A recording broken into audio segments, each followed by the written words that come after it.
In this video, I'll teach you the top secrets and training tips I've learned from other basketball coaches and trainers that will help you elevate your game and take it to the next level. This will be the best basketball video you ever watch. An area that elite players have, or that you see with elite players, is an obsession with the controllables. Now, in life, in basketball, in everything, there's a ton of stuff that you just don't have any sort of control over. And that that includes like your height, right? You are what you are. To a certain extent, you might not have been born with a 40-inch vertical, right? You might not have had parents who were Olympic high jumpers. And so maybe genetically you weren't gifted, and that's not something you necessarily control. But there's plenty of things out there you do control, and the elite players, the great players, have an obsession with making sure that if I can control that thing, I control it. Okay, and obviously that comes down to like the obvious one. So making sure you're getting your work in. So I'm going and getting my workouts. When it comes to the weight room and getting that stuff done as well. That's the obvious stuff. And there's an obsession with that. It's like I go and I get that stuff done, and I make sure that I do it at a high level because it matters a lot. And I might not be able to control what other people are doing or what I've been given to start with, but I can control how hard I work. I can control the level of focus that I have in my workouts, and I can be great in all those areas, and I can make sure that I get the most out of every single workout that I have. And that's what an elite player is going to approach their workouts like. Trying to get better at too many things at once. If you're not focused on one thing, in my opinion, throughout one whole off season, you're not really gonna get better or master any. A lot of times you're gonna hear NBA guys talking about starring in their roles. So if you wanna get on the court, one thing that you really need to do is figure out what your role is and star in that. And what that takes is locking in on one specific skill and getting better. Now, in my opinion, you shouldn't be doing the same skill each summer, but you want to lock in on one skill, and then maybe in the next off season you move to a new skill. Change about myself would be I should have focused more on myself and my improvement rather than those around me. They always have that saying, losers focus on winners and winners focus on winning. I used to focus on what everybody else was doing. I would focus on who was working out at this time. I'd be on Snapchat and social media looking at, oh, this person's working out at this time. That makes me feel bad. I feel like I'm missing out on something. Or I'd see, oh, this person got this offer, or this person did this, or this person's doing that. While it's obviously good to have accountability and show what other people are doing, you shouldn't be so consumed with it. I shouldn't be focused on what others are doing. I should be focused on what I'm doing. It doesn't matter if this person is getting this many shots up, or this person's at this camp, or this person got this offer. I have to focus on myself, control what I can control, and not put so much energy into other people and other things. The study's name, it's a 2021 study. It's called Consolidation of Human Skill Linked to Waking Hippocampo Neocortical Replay. And you're like, okay, that's ridiculous. What the heck does that mean? Let's break that down. So essentially, there's like a 2001 study that I read on rats. And basically what they showed is during REM sleep is where skill consolidation happens. So the rats practice, they went through this maze, right? And then when they sleep, that's when skill consolidation happened. So AKA, when you hear somebody say skill consolidation, you can think about like cementing in the brain. So you're cementing the skill that you just worked on that day. So for a long time, researchers, practitioners thought that it's all about sleep. And that's still true. Sleep is still extremely important for motor learning. But what this study and a few other studies are starting to show is that wakeful rest is just as important. So they're calling these offline gains, right? This isn't happening while I'm practicing. The gains aren't happening while I'm practicing. They happen in that reflection period right after. So when I get these short rest periods in between my bouts of working out, that's where a lot of the cementing of that skill actually occurs. The proper lifting program. Now, most hoopers do not lift. Don't know why, it's just the way it works. Now, oh, they're too cool for that. I don't need to get big, I don't need to get strong. It is way deeper than that, and it's way deeper than even just performing and being able to jump higher. a main component of a proper lifting program is going to be injury reduction, right? Everyone wants to get to the next level. I want to make the varsity team. I want to go pro. Okay, but what happens if you get hurt? Because you weren't lifting, because you weren't taking care of your body, you weren't sleeping, you weren't taking your vitamin D, right? Oh, now you get hurt, now you can't play. All that work is for nothing, right? So no, we can't eliminate us getting hurt, but we can significantly reduce it if we are doing a proper lifting program. Now, if you don't know what to do, there are so many resources online. PJF, Mike G are two great resources for lifting, where you guys can literally get a program virtually from them and just do it on your own throughout the season, throughout the off season. But this is going to be so crucial. Not only that, something that I tell a lot of parents of the kids that I work with is that lifting is going to be a significant boost in their confidence, right? So not only are they getting the performance, the injury reduction benefits, but they're also going to see more confidence in their game just because they feel better about themselves on a daily basis. So really quick, just wanted to emphasize the point of showing up. Right now, my calves, again, still hurt from that workout, but I can view this as two ways. I can view it as, well, I guess I won't get any work in today and I'll just not get better today. Or I can view it as, well, what other ways can I find a way to work on my skills? So maybe I can do some working on my finishing off the glass. Maybe I can even do some free throws because free throws win games. So I think basketball players and people in general need to look at life in more of a positive situation. And even if we have constraints or things holding us back, it's still important to be able to push forward.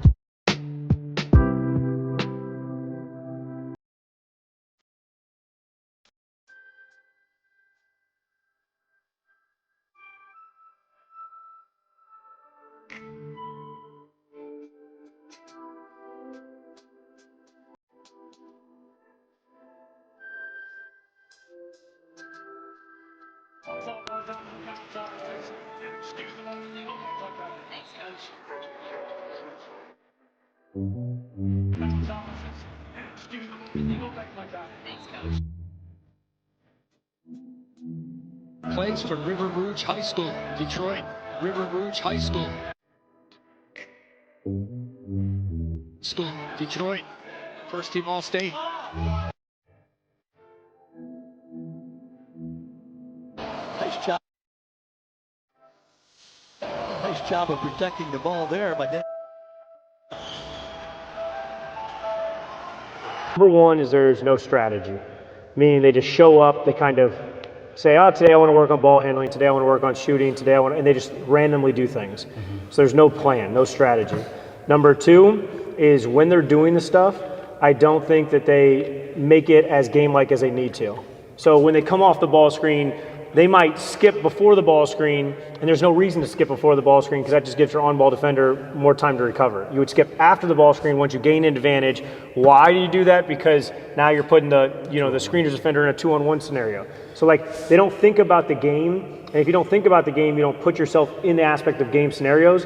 Because the whole goal of workouts is you do something over and over again that becomes second nature so that when you're in the game, you're like, I've been here before. I've done this a million times. I know exactly what to do. My first read is this, my second read is this, etc. The third big mistake that I think that high school players make, and again, this is one that a lot of pro guys make as well, is when they come in the gym, they kind of go through, the workouts in a pace that is maybe fast or good tempo, but they're not going at game speed. And game speed is different than full speed. Full speed means you're going as hard as you can at all times, or so basically at the beginning of the workout, you have 100% gas, then you go to 90% gas and 80% gas, and as the workout progresses, you slowly sink. For you, sometimes there's going to be burst of energy, and sometimes there's going to be slow. Slow is game speed too if you use it in the right context, you know what I mean? So just know that those three things, if you can avoid those three flaws, it's going to help you a ton. Number one, I would say try to find somebody else as much as possible, which is tough. I know it is. Like I was the same dude who would be in the gym 5 a.m. every day, and it would be tough because it's like nobody else wants to do that. But if you can find somebody else, that's huge, even if they're not the most skilled, because you're actually making decisions and you're able to play. And even if you're not playing one-on-one, then you're able to kind of work with each other and compete, and it's just a better environment. But I'd say the biggest thing that I always focus on is like, is it challenging you enough? Whereas if you're doing wide open layups over and over again, it may feel good because you're making every shot, but you want to find a way. Like the first day, remember what we did, like finishing outside the box, stuff like that, or like jumping from outside of the paint. I could have easily told you guys just go finish at the rim, and it would have been a lot easier. But you guys were kind of challenging yourself, you're missing it, you're like, damn, this is tough. And that doesn't take somebody else to do. So just finding ways, and I try to post as much as I can just to give you guys resources for this. Finding ways to challenge yourself where even in the gym by yourself, you're there and you're like, damn, this is tough. And you're working through a challenge. So I would say anything where you're actually messing up and challenging yourself, that's the #1 key to training by yourself. So let's talk about what embrace the ugly actually means. So basically what I mean by that is that we are accepting the fact that we are going into an environment that it is accepted and it is welcome that we make mistakes in. So if I'm going into my training session, whether it's with a group or by myself, I am understanding that it is okay for me to go out there and make mistakes and get out of my comfort zone, okay? Typically, when we work out by ourselves, what we want to do is stay in our comfort zone, to stay in our bubble, right? So if I'm a shooter, when I go work out, without even thinking, I'm probably gonna lean towards shooting, right? Because that is what I'm good at. I want positive things to happen, right? I wanna see the ball go in the net. I wanna feel good about my game. I don't want to spend a ton of time working on those things that I'm not good at because it's gonna be frustrating and I'm gonna make mistakes. But in order for us to grow and to improve, we have to get out of our comfort zone. We have to be okay with making those mistakes. There are too many times that I see players that are worried about what other people are thinking about them while they're training. It could be their parents watching, it could be the other players in the group, it could be me as a coach. We are worried about making mistakes in front of other people because we don't want to look silly. When in reality, that is the only way that you are going to grow as a player. So when you're losing a lot of games, for instance, or Yeah. I think for me, it, and this could sound cliche, I guess it comes down to perspective and gratitude. It's like you could, no matter how bad things are going, you can always find a positive to look at, right? You could always say, well, I'm still blessed to be able to play the game of basketball. So yeah, we're 9-16 and we kind of stink right now, but there's people who never got the chance to play college basketball. And it's really hard to make that shift, right? You know, but right. I think that's what's helped me at least. I think that's right along the lines of being process driven versus destination driven, Correct, right? yeah. If the whole time we were like, oh, we're 9-14, now we can't make the landmark playoffs, then probably it'd be really hard to find motivation. And there were probably a couple practices last year where guys were questioning, like, what are we doing here? Yeah, Like, yeah. why are we working so hard? We have 1 week of the season, we have 2 games left, but if you're process driven and you're just living in the moment and trying to better yourself every single day, like 1%, like Atomic Habits. Yeah. Shout out James Clear. Yeah. I think you have more fun that way. Those are some of the best training tips and advice I've learned over the past few years. Should I make another video with even more tips? Let me know in the comments below. And for more basketball advice videos, click here.